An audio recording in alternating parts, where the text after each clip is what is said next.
ছোট ভাই আমার, বোন আমার, প্রতিজ্ঞা করো, বাপ মরবে, মা মরবে, ভূমিকম্প হবে, সিডর হবে, এই পৃথিবী লন্ড ভন্ড হয়ে যাবে, বেঁচে আছি মানি ফজরের 2 পড়তেই হবে। বেঁচে আছি মানে জোহর, আসর, মাগরিব, ইশা পড়তেই হবে।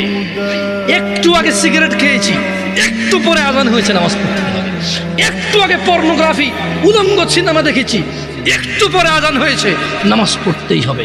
ঘুমের মধ্যে কাপড় চোপড় নষ্ট হয়েছে, মা জানে, বাপ জানে, ভাবি জানে, বোন জানে, সবাই জানে। এখন গোসল করলে সবাই বুঝবে কেন গোসল করছো।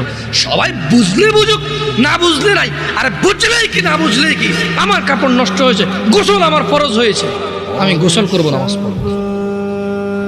রাতে আমার ঘুম আসে নাই, বন্ধু বান্ধবের পাল্লায় পড়ে সারা রাত বসে বসে উলঙ্গ ছবি দেখেছি, যা অত্যন্ত ঘৃণিত এবং যা আমার জীবনকে তছনছ করে দেবে, যা আমার জীবনের বরকত নষ্ট করে দেবে, যা আমাকে লাঞ্ছিত অপমানিত করবে, এমন অপরাধে লিপ্ত ছিলাম। কারণ এই জানাবে বিচার যে করবে, যে জানার সাথে জড়িত, সে অপদস্থ হবেই হবে। আখিরাতে তো তার আছেই।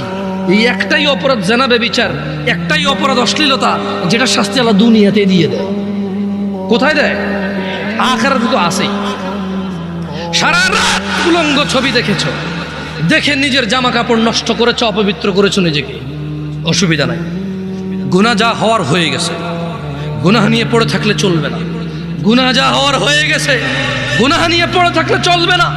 যাও গোসল করো, ফজরে আযান হয়েছে, সালাতে যাও, 2 রাকাত সুন্নত পড়ে আল্লাহর কাছে ক্ষমা চাও, 2 রাকাত ফরজ পড়ে আল্লাহর কাছে ক্ষমা চাও।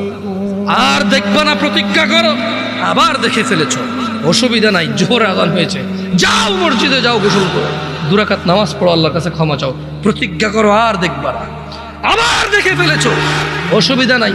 পরের ওয়াক্ত আযান হয়েছে, যাও মসজিদে যাও। কারণ মনে রাখবা, সকল অপরাধ গুনাহ, নামাজ যদি ছুটে যায় কুফরিয়া শিরকি হয়ে যাবে,